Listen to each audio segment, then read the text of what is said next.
Alors, le législateur a expressément attribué au contenu du règlement intérieur certains champs de compétences, comme notamment la diffusion du procès-verbal de la réunion, comme les modalités d'arrêté des comptes, mais on constate en pratique que, du fait de l'imprécision des textes, les praticiens ont étendu le champ de ce règlement intérieur. Et dans le règlement intérieur des CSE, on trouve dorénavant le rappel des dispositions impératives légales, des précisions sur ce que prévoient les accords de fonctionnement du CSE, voire même, dans certains cas, un condensé, un rappel de l'ensemble des règles qui sont applicables au CSE. Le règlement intérieur devient un modèle, un acte central du fonctionnement du CSE. Il faut faire attention à ce que ce contenu ne soit pas étendu à l'extrême ou à l'inverse appauvri, parce que le chef d'entreprise qui laisserait passer des dispositions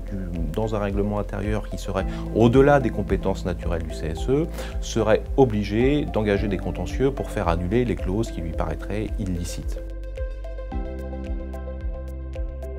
En pratique, la détermination du nombre de réunions à organiser au sein du CSE ne dépend pas uniquement de l'effectif de l'entreprise.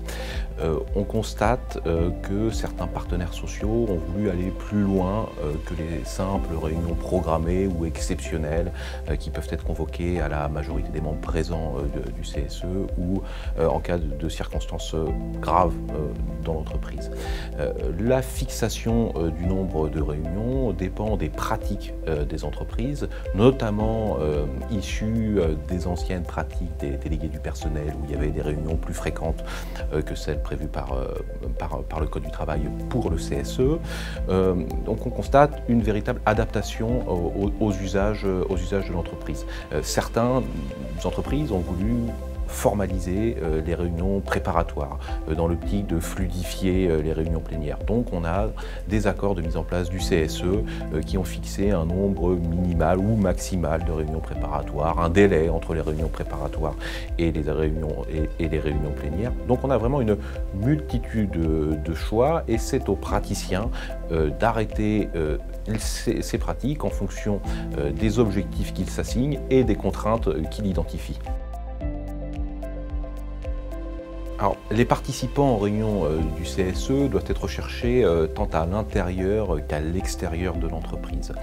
À l'intérieur de l'entreprise, on constate qu'au-delà des personnes légalement prévues par les textes, certaines entreprises ont souhaité associer systématiquement ou ponctuellement les suppléants.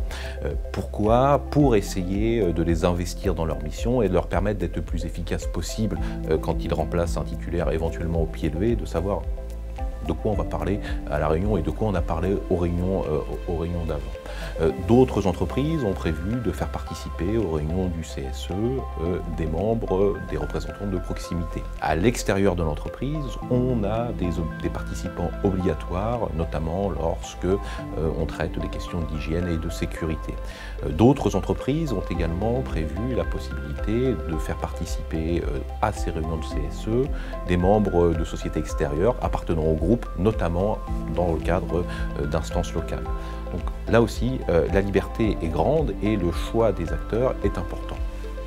Mais au-delà de la question des participants, se pose aussi en creux la question de la confidentialité des échanges. Parce que plus il y a de participants, plus il est difficile de faire respecter cette confidentialité.